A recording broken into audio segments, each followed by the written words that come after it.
ఏర్పాటు ప్రక్రియలో పార్లమెంట్లో తెలంగాణ బిల్లును ఎన్నో ఒడిదుడుకుల్ని అడ్డంకుల్ని చాలా గందరగోళాన్ని ఎదుర్కొని తెలంగాణ బిల్లును ఆమోదించిన లోక్సభ స్పీకర్గా శ్రీమతి మీరా కుమార్ గారిని కాంగ్రెస్ పార్టీ నియమించింది. వారి నాయకత్వంలోనే బాబు జగజీవన్ రామ్ గారి కుమార్తె మీరా కుమార్ గారు ఒక దళిత బిడ్డ స్పీకర్ కుర్చీలో కూర్చొని తెలంగాణ రాష్ట్రాన్ని అందించారు. ఇది కూడా చరిత్రలో మనం గుర్తు చేసుకోవాల్సిన సందర్భం అధ్యక్ష. ఈనాడు కాంగ్రెస్ పార్టీ అధ్యక్షుడు కూడా మల్లికార్జున్ ఖర్గే గారు ఒక దళితుడే ఈరోజు కాంగ్రెస్ పార్టీ అధ్యక్షుడిగా కొనసాగుతున్నాడు అధ్యక్ష. అదేవిధంగా అధ్యక్ష, ఎస్సీల రిజర్వేషన్లు ఉన్నప్పటికీ జనాభా దామాషా ప్రకారం రిజర్వేషన్ కావాలని చాలా సంవత్సరాల నుంచి ఈ వర్గాలలో ఒక డిమాండ్ ఉన్నది. దానికోసం ఎప్పుడు ఉద్యమాలు జరుగుతూనే ఉన్నాయి అధ్యక్ష. అందుకే దీన్ని రాహుల్ గాంధీ గారు 2018 ఎన్నికల సందర్భంగా స్పష్టంగా తెలంగాణ రాష్ట్ర ఎన్నికలకు వచ్చినప్పుడు ఉత్తమ్ కుమార్ రెడ్డి గారు పిసిసి ప్రెసిడెంట్గా ఉన్నప్పుడు స్పష్టంగా హామీ ఇచ్చారు, కాంగ్రెస్ పార్టీ అధికారంలోకి వస్తే ఎస్సీ వర్గీకరణ చేసి తీరుతుందని. ఇదే కాకుండా అధ్యక్ష 2023 ఆగస్టు 26న చేవెళ్లలో తమరు కూడా ఆ రోజు సభలో సజీవ సాక్షి మల్లికార్జున్ ఖర్గే గారే ఎస్సీ ఎస్టీ డిక్లరేషన్లో స్పష్టంగా ఎస్సీ ఉపకులాల వర్గీకరణను చేపడతామని చెప్పి వారు చెప్పినారు. వారందరి నిర్ణయాలు వారందరి ఆలోచన మేరకు సుప్రీంకోర్టు తీర్పు మేరకు ఈరోజు మనం ఈ నిర్ణయాన్ని తీసుకోవడం జరిగింది అధ్యక్ష. దీనికి సంబంధించి ఒక చరిత్ర ఉన్నది. 1996లో జస్టిస్ రామచంద్రరాజు కమిషన్ నియమించడం, వారు 97లో నివేదిక ఆధారంగా వర్గీకరణ చేస్తూ జీవో 68 ఏబిసిడి కేటగరైజేషన్ కింద జీవో 69 రోస్టర్ విధానాన్ని అమలు చేస్తే ఆనాడు జీవోలు ఇచ్చారు. అదేవిధంగా అధ్యక్ష 2000 సంవత్సరం ఏప్రిల్ 1వ తేదీన ఉమ్మడి ఏపీలో వర్గీకరణను అమలు చేయడం జరిగింది అధ్యక్ష. దాని తర్వాత జరిగిన కోర్టులు తీర్పులు సుప్రీంకోర్టు వరకు వెళ్ళడం, అదేవిధంగా ఏపీ వర్సెస్ చెన్నై కేసులో 2004 నవంబర్ 5న సుప్రీంకోర్టు 5 సభ్యుల ధర్మాసనం 3:2 ప్రకారం తీర్పునిచ్చింది అధ్యక్ష. ఎస్సీ వర్గీకరణ కోసం చర్యలు తీసుకోవాలని కోరుతూ 2005 డిసెంబర్ 10న ఉమ్మడి రాష్ట్ర అసెంబ్లీలో తీర్మానం కూడా కేంద్రానికి పంపించడం జరిగింది అధ్యక్ష. ఈ ఉషా మేరా కమిషన్ నియామకాలు వీటన్నిటి నేపథ్యంలో పంజాబ్ కేసు సుప్రీంకోర్టుకు పోవడం, పంజాబ్ వర్సెస్ అక్కడ ఉండే వాళ్ళ మధ్యలో జరిగిన కేసును ఇది చాలా సుదీర్ఘకాలం సుప్రీంకోర్టులో కేసు జరిగింది. అప్పుడు అన్ని రాష్ట్రాలకు సంబంధించిన ప్రతినిధులకు కూడా సుప్రీంకోర్టు నోటీసులు ఇచ్చింది అధ్యక్ష. ఆ నేపథ్యంలో తెలుగు రాష్ట్రాలలో కూడా అభిప్రాయాలను తీసుకోవాలని కేంద్ర ప్రభుత్వం కోరింది అధ్యక్ష. దాని నేపథ్యంలోనే సుప్రీంకోర్టులో కూడా మనము ఈ 7 మంది జడ్జులు ముందు తెలంగాణ రాష్ట్ర ప్రభుత్వం తర్వాత మేము అధికారంలోకి వచ్చిన తర్వాత పెద్దలు దామోదర రాజనరసింహ గారి నేతృత్వంలో ఈ శాసనసభలో ఉన్న ఎస్సీ శాసనసభ్యులందరినీ ఒక కమిటీకి ఏర్పాటు చేసి వీళ్ళందరినీ ఢిల్లీకి పంపించి తెలంగాణ రాష్ట్ర ప్రభుత్వం సుప్రీంకోర్టులో సిద్ధార్థ లూత్రా అనే ఒక గొప్ప న్యాయవాదిని నియమించడం ద్వారా తెలంగాణ రాష్ట్ర ప్రభుత్వం యొక్క అభిప్రాయాలను విస్పష్టంగా ఎస్సీ వర్గీకరణకు అనుకూలంగా తెలంగాణ రాష్ట్ర ప్రభుత్వం ఉన్నది, వర్గీకరణ చేయాల్సిందే అని చెప్పి స్పష్టంగా మన వైపు వాదనని వినిపించడం జరిగింది. ఆ నేపథ్యంలో సుప్రీంకోర్టు ఇచ్చిన తీర్పు ప్రకారము సుప్రీంకోర్టు తీర్పు ఇచ్చిన 1 గంట లోపే ఆ రోజు కూడా సభ జరుగుతున్నది అధ్యక్ష. సభలో స్పష్టంగా 100% ఈ వర్గీకరణను అమలు చేస్తామని చెప్పి ఆ రోజు ప్రకటించినాం అధ్యక్ష. అదేవిధంగా అధ్యక్ష కోర్టు ఆ రోజు ఇచ్చిన దాంట్లో కొన్ని విషయాలు రాజకీయ కారణాలతో కాకుండా ఎంపెరికల్ డాటా ఆధారంగా మాత్రమే వర్గీకరణ చేయాలని చెప్పింది అధ్యక్ష. ఎంపెరికల్ డాటా క్షేత్రస్థాయిలో అనుభవపూర్వకంగా సేకరించిన సమాచారం 1 జనాభా, 2 అక్షరాస్యత శాతం, అనుసరిస్తున్న వృత్తులు, ఉద్యోగాలు, ఆర్థిక పరిస్థితులు వీటన్నిటి నేపథ్యాన్ని తీసుకొని ఈ వర్గీకరణ చేయాలని సుప్రీంకోర్టు మనకు చెప్పడం జరిగింది అధ్యక్ష. వీటన్నిటి నేపథ్యంలో రాష్ట్ర ప్రభుత్వము ఒక మంత్రివర్గ ఉపసంఘాన్ని ఏర్పాటు చేసింది అధ్యక్ష. దానికి బాధ్యత ఉత్తమ్ కుమార్ రెడ్డి గారిని మంత్రివర్గ ఉపసంఘానికి చైర్మన్గా నియమిస్తూ సభ్యులుగా శ్రీధర్ బాబు గారిని, అదేవిధంగా దామోదర్ రాజనరసింహ గారిని, పొన్నం ప్రభాకర్ గారిని, సీతక్క గారిని, డాక్టర్ మల్లు రవి పార్లమెంట్ సభ్యుడిని మనం ఈ క్యాబినెట్ సబ్ కమిటీలో సభ్యులు చేసి వాళ్ళ చేత మొత్తం 6 సార్లు వాళ్ళు సమావేశమై వాళ్ళు ఇచ్చిన సూచనలు అన్నిటిని కూడా పరిగణలోకి తీసుకొని వారి సూచన మేరకు 1 మ్యాన్ కమిషన్ అపాయింట్ చేసినాం అధ్యక్ష. 1 మ్యాన్ కమిషన్లో షమీం అఖ్తర్ గారిని మనం వన్ మ్యాన్ కమిషన్గా నియమించి వారు పూర్తిగా సుప్రీంకోర్టు జడ్జిమెంట్లనే కాకుండా ఉషా మేరా కమిషన్ కాడి నుంచి మొదలు పెడితే వివిధ వర్గాలకు సంబంధించిన అన్ని రిప్రజెంటేషన్స్ తీసుకున్నారు అధ్యక్ష.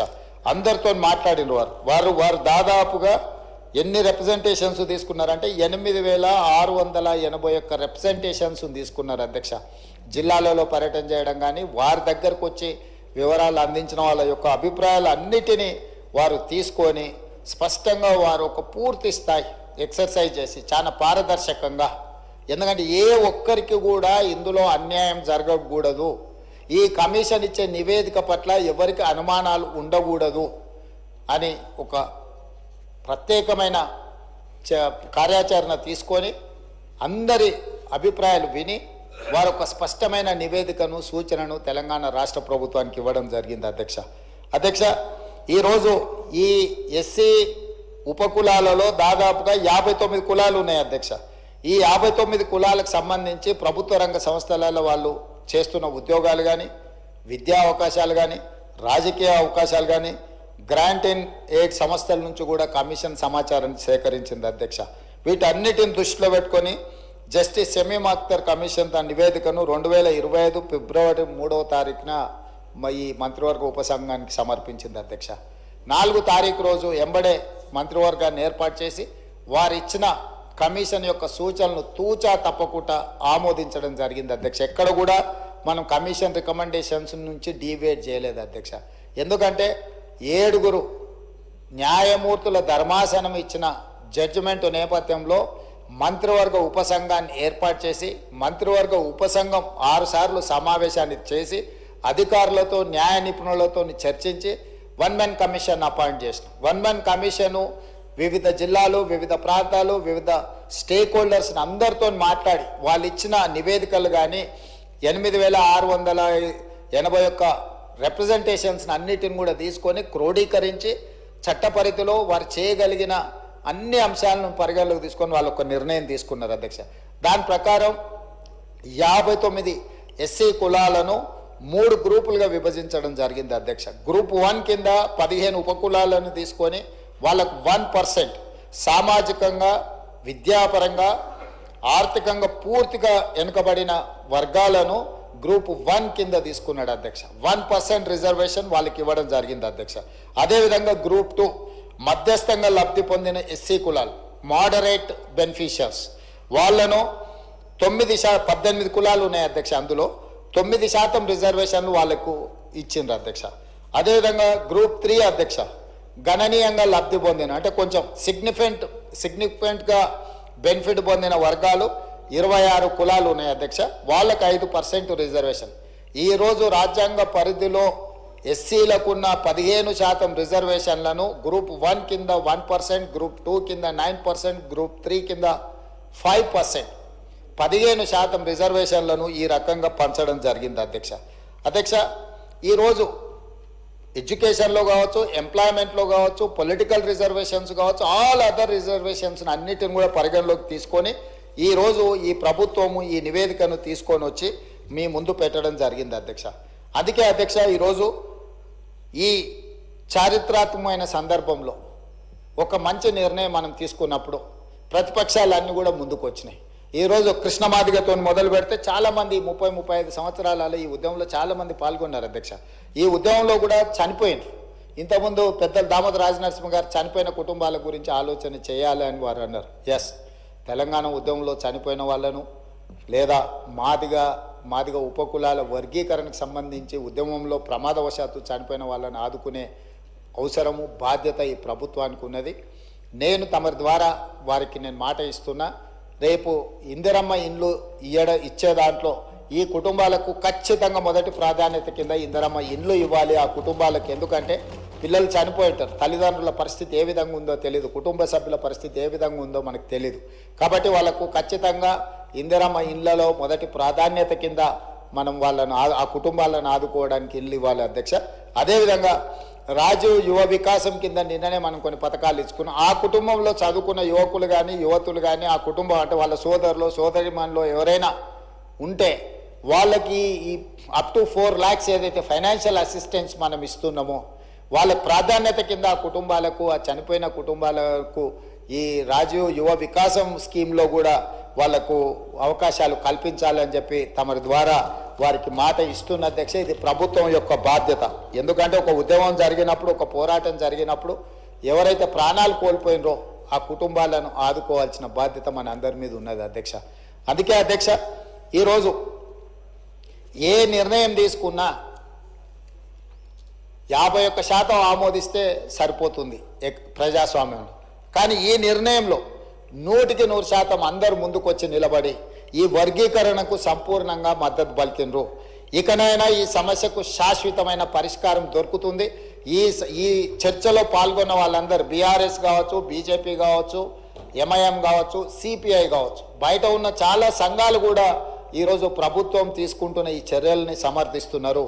కాబట్టి అదేవిధంగా మా మిత్రులు వివేక్ వెంకటస్వామి గారు రిజర్వేషన్ పర్సంటేజ్ 15 నుంచి 18% పెంచాలి పాపులేషన్ అని అన్నారు. ఎస్, వాళ్లకు దామాషా ప్రకారము జనాభా ప్రాతిపదికన రిజర్వేషన్లు పెంచాల్సిన బాధ్యత ప్రభుత్వాల మీద ఉన్నది. 2026 జనాభా లెక్కలు పూర్తి కాగానే ఆ పర్సంటేజ్ ప్రకారం రిజర్వేషన్లు పెంచడమే కాకుండా దామాషా ప్రకారం ఆ రిజర్వేషన్లని గ్రూప్ 1, గ్రూప్ 2, గ్రూప్ 3కి పంచే బాధ్యతను మన ప్రభుత్వం తీసుకుంటుందని చెప్పి సభ ద్వారా వారికి స్పష్టంగా నేను చెప్పదలుచుకున్నాను అధ్యక్ష. ఎందుకంటే ఒక రిజర్వేషన్ పెంచాలంటే ఇప్పుడు మన దగ్గర ఉన్న డేటా, మన దగ్గర ఉన్న సమాచారం 2011 యొక్క జనాభా లెక్కలు మాత్రమే మన దగ్గర ఉన్నాయి అధికారికంగా. ఆ తర్వాత జనాభా లెక్కలు జరగలేదు కాబట్టి రిజర్వేషన్లు పెంచడానికి ఒక సహేతుకమైన విధానం ఉండాలి. ఇప్పుడు కేంద్ర ప్రభుత్వం తిరిగి జనాభా లెక్కలు మళ్ళీ మొదలు పెడుతుంది. 2020లో నాకు తెలిసి ఆ జనాభా లెక్కలు మొత్తం తేల్తాయి. ఆ జనాభా లెక్కల ప్రకారము ఎస్సీ రిజర్వేషన్లను కూడా పెంచుతుంది ఈ ప్రభుత్వము. ఈ ప్రభుత్వానికి స్పష్టమైన విధానం ఉన్నది. చట్టపరంగా ఎలాంటి చిక్కులు లేకుండా ఎస్సీలకు కానీ ఎస్టీలకు కానీ వాళ్ళకి పెంచాల్సిన రిజర్వేషన్లను ఏ విధంగా పెంచి రిజర్వేషన్లు పెంచడం, సహేతుకబద్ధంగా వాళ్ళకు పంచడం అనేది ఈ ప్రభుత్వం తీసుకుంటుంది. కాబట్టి ఈరోజు నేను ఈ జాతులకు నేను మాట ఇస్తున్నా, ఈ ప్రభుత్వం ఇందిరమ్మ రాజ్యంలో మీకు అన్యాయం జరగదు. గతంలో ఏదైనా అన్యాయం జరిగినా కూడా దాన్ని సరిదిద్ది భవిష్యత్తులో మీకు మేలు జరిగే విధంగా ఈ ప్రభుత్వం కార్యాచరణను తీసుకుంటుంది. అమలు చేసే విధానంలో కూడా పారదర్శకత పాటిస్తాము. ప్రతిపక్షాలను అన్నిటిని కూడా కలుపుకొని ఇట్లాంటి విషయాలలో భేషజాలకు పోకుండా అందరినీ సంప్రదించి అందరి అభిప్రాయం తీసుకొని ముందుకెళ్లే విధానాన్ని మా ప్రభుత్వము అవలంబిస్తుంది. ఈరోజు సహకరించిన ప్రతిపక్షాలకు అందరికీ, సభలో చర్చలో పాల్గొన్న సభ్యులందరిని కూడా మరొకసారి మనస్ఫూర్తిగా అభినందిస్తూ ఈ బిల్లును ఏకగ్రీవంగా ఆమోదించినందుకు తమరికి సభ్యులందరికీ కూడా మనస్ఫూర్తిగా కృతజ్ఞతలు తెలియజేస్తూ సెలవు తీసుకుంటారు.